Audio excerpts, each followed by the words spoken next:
The current war between Armenia and Azerbaijan has shown just how savage modern weapons make warfare, and all in the eye of the camera. One of the main things to come out of the early fighting was just how effective Azerbaijan drones were in destroying Armenian air defence vehicles. This begged the question of how. Now it seems that the answer may have come to light. At the start of the war, the Armenians reported success in shooting down Azeri aircraft over the front. Observers were surprised that the destroyed planes were old AN-2 biplanes, transports dating from the 1940s.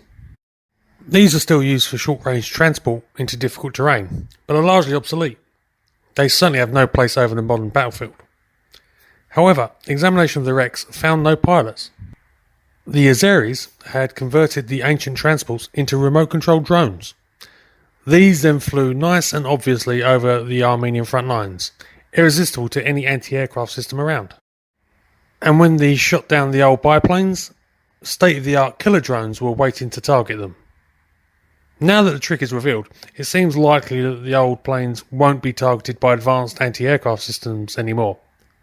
But for the Armenians, it has proved an expensive lesson. If you want to know more about this topic, there is a link in the description to an excellent article on it that I thoroughly recommend.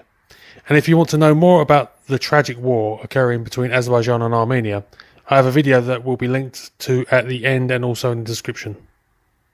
Thanks for watching and stay safe.